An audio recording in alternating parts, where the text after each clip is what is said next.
Good morning, everybody, and welcome to Get Secure. Today's December 9th, 2013, and I'm your host, Mike Blangiforti, and I'm the Vice President of Marketing and Public Relations for Arrow Security.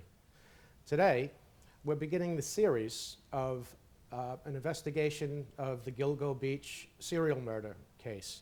And it's going to be part of a series of shows starting today, and I'm very happy to have who was the face of the Gilgo Beach murder investigation, serial murder investigation, former Suffolk County Police Commissioner Richard Dormer. Commissioner, welcome to Get Secure again. Thank you, Mike, and good morning, everybody. Okay, so we're going to start with, can you believe that we're a couple of days away from this being 3 years later?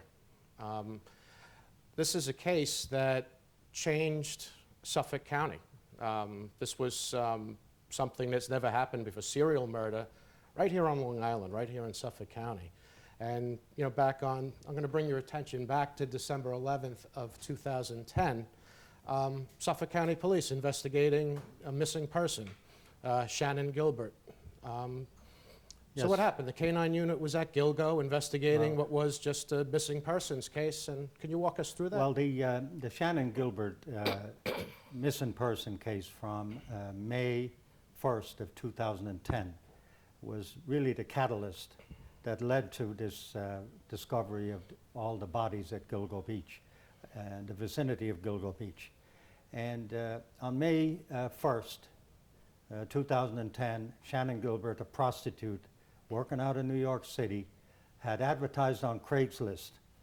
John connected with her, John that lived at Oak Beach, which is near Gilgo Beach, and it's near the ocean. It's on the south side of Ocean Parkway, small gated community.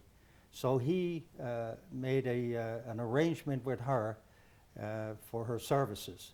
A driver drove her out to Oak Beach early in the morning of May 1st. Sometime during the encounter with this John, she became neurotic, psychotic, and bolted from the house into the neighborhood, knocked on some doors, but disappeared. And that's how the Suffolk County Police Department got involved in searching for her, because she never showed up, did not contact her family, which she normally did. The driver couldn't find her. He drove back to New York City and reported to the pimp that Shannon was missing. Who actually reported to the police that Shannon was missing? Her sister. Okay. Her sister shows up within a day or two at the John's door at Oak Beach looking for Shannon. And, you know, the John told him he didn't know what happened to her. She just ran out of the home and disappeared. So now the police became involved, and our missing persons detectives picked up a case on this. And over the months, up to December, they would, you know, accompanied by K-9, search that area, very swampy, dense, vegetative area, looking for a body, because we knew something had happened to Shannon. She had got lost or disoriented. She was certainly missing. And so the cadaver dog was utilized. And then in December, the detective went back to that location again with a K-9 unit, and they searched Oak Beach and the surrounding area, and again came up empty-handed.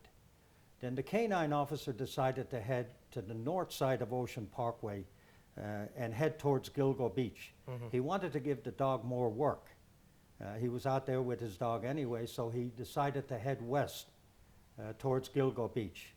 And on the December 11th, which was a Saturday, he came upon remains on the top of the surface in Gilgo Beach, near Gilgo Beach, just off Ocean Parkway.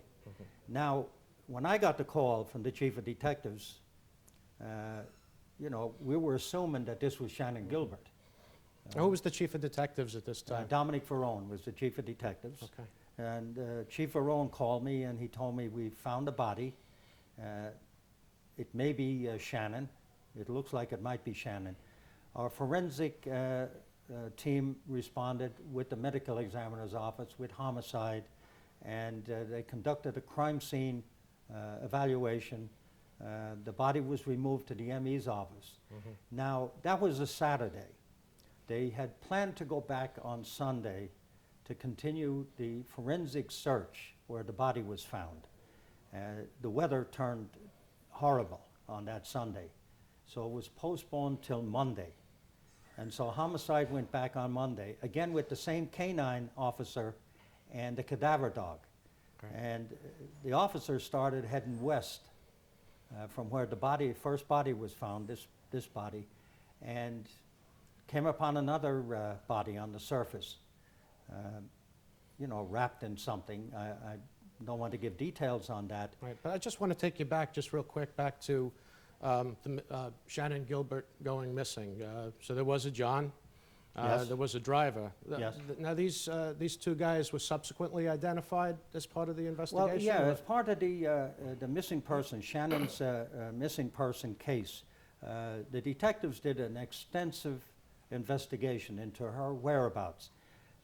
Polygraphs were conducted with the principals involved, the John, the driver, and everything pointed to Shannon just, running away. They were interviewed a Who number who were of these times. people identified as? I know the driver was, Mr. Pack was the Right. driver, Mhm. and the John. The John was the name escapes me right now. Brewer, Joe Right, Brewer. Right, right. He was the John, and then there were people in the community that were interviewed by the detectives. It's a small community, so the detectives knocked on every door. Her family was interviewed. The pimp was interviewed. They did, as I mentioned, a polygraph on the principals involved. The John, by the way, allowed the detective to search his home, his car. He was very open about, hiring this prostitute. And it remained a mystery and continued to remain a mystery till 2011. Right. But when this first body is found, she went missing in May. May Okay, 1st. So now this was December now when the body was found. What was communicated to you regarding what the condition of that body that was found on December 11th was? Well, the body was removed to the medical examiner's office, and now we knew that Shannon Gilbert had a titanium plate in her jaw, which she had sustained an injury from her pimp, and she had surgery on that. So when the body was examined at the medical examiner's office, obviously they checked the skull, and there was no titanium plate. And now we knew it wasn't Shannon.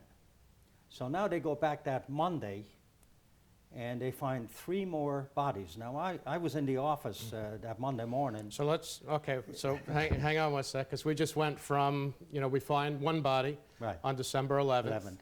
11th. The body's in a state of decomposition, I'm assuming.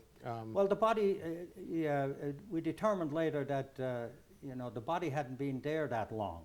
It wasn't decomposed so much that we couldn't identify, the features and that kind of thing. These bodies, some of them had gone missing. 2 of them had gone missing in 2010, after Shannon Gilbert was missing. They had gone missing, and these were 2 of the 4. So, So you get a call. Now, Shannon Gilbert had a titanium jaw. So at some point, Commissioner, you're getting a phone call saying, this body doesn't have a titanium jaw. Who called you? Because at this point, I'm going to assume that we have a situation. This is before the other 3 bodies are found, but once there's no titanium jaw, that it's not Shannon Gilbert. So what were your thoughts when you got that Well, we're figuring call? that this is a murder victim, and it has, at this point, we weren't sure if there was a connection to Shannon. We just found the body, and as you know, and your audience probably knows, the identification of that person is key to furthering the investigation. But we weren't thinking about a dumping ground for body parts or remains or a serial killer. That didn't really cross our mind at that point.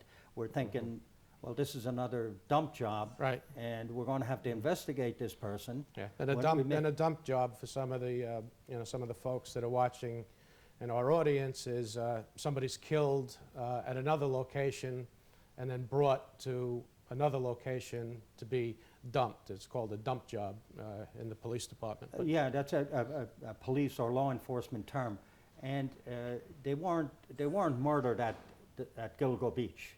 They were murdered somewhere else and then dumped along off the parkway. So now we have this body, and of course homicides involved. We still have the Shannon Gilbert investigation. was a cause of going. death given on the first? But did you have a cause of death before? Yeah, we had a cause of death from the medical examiner, asphyxiation, and as best they could tell, asphyxiation. Okay. And that covers a lot of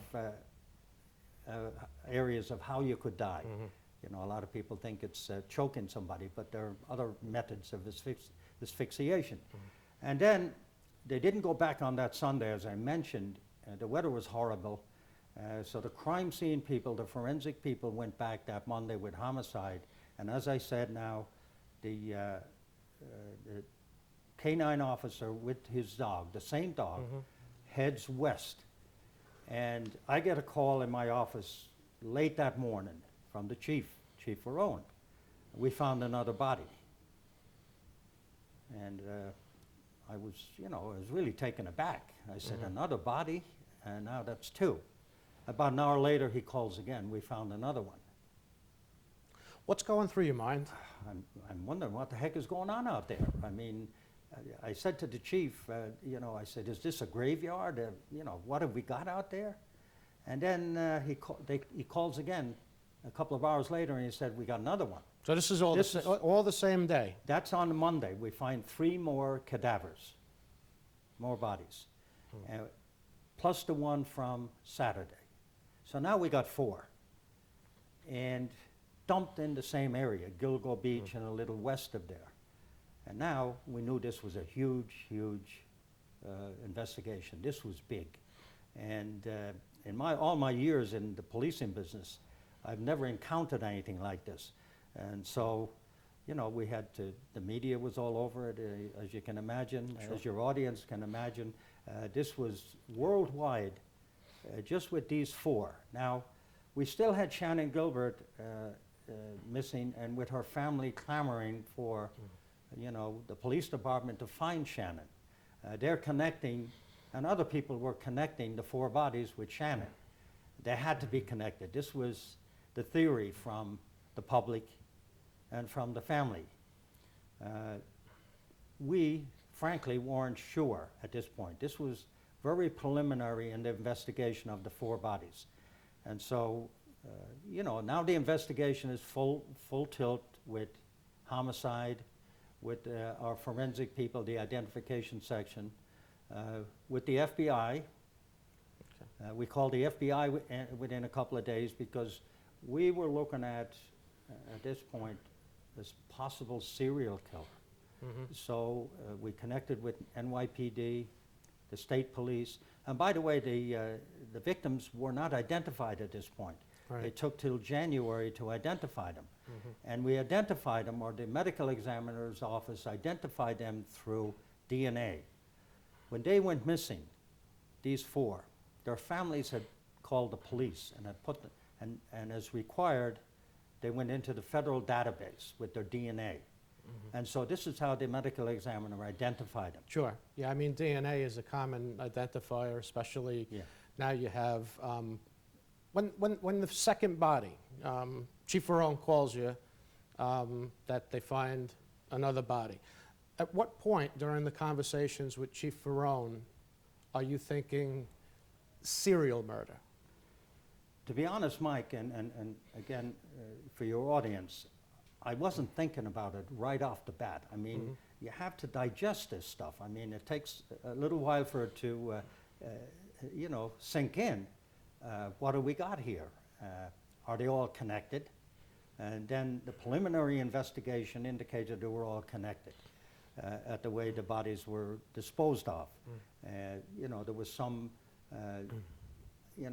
items or signature with the bodies that would indicate that they were connected. And what can you tell us today? What can you reveal today regarding that connection between? But let me just backtrack for a second.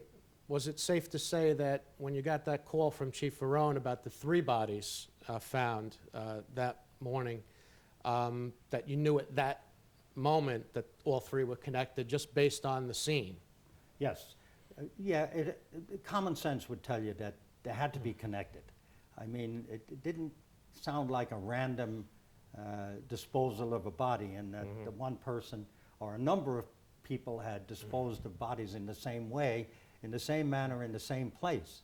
And then, of course, when we identified the victims and found out that they were all prostitutes working off Craigslist, and working out of New York City, all but one of them worked out of New York City. Right. One worked out of Babylon. And so now there was a common denominator there, all dumped in the same place, all prostitutes, utilizing the social media to connect with the Johns. And they're dumped at Gilgo Beach in Long Now, Island. what was the proximity of the bodies to one another? How far apart were the 3? Well, some of them are very close. Some of them are within 4/10 of a mile. But Others, just the 3 that.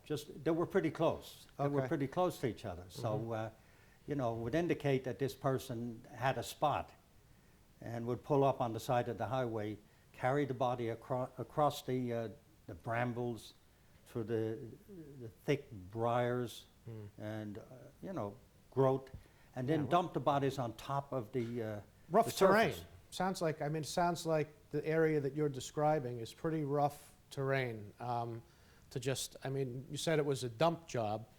Would it be difficult? You for can push your way through, Mike, and this person obviously did that. But it's not a place that you would go walking your dog or go out for a stroll. This was an isolated type of environment, very rugged, very difficult to see. But you could push your way through the undergrowth, and it would be 10, 15, 15 yards of barrier before you would get to the other side where the bodies were. So the person obviously pushed their way through, carrying the body, and then just dumped them on the surface. How far from the roadway were the bodies? I mean, we're going to operate, I guess, on the assumption that whoever dumped the bodies there drove up in a vehicle. So how far from the roadway would you say the bodies were discovered? Well, there's a grass shoulder there, which is, 15 feet of grass, generally speaking. Then you have the underbrush or undergrowth, which is, it could be another 10 yards, 15 yards. So, you're not talking about a great distance. But, and by the way, this person, this guy, was taking a risk by pulling up to the side of the Ocean Parkway, taking a body out of the vehicle, wrapped, and then walking across to the other side. Yeah. I mean, a police officer could have pulled up, somebody could see them.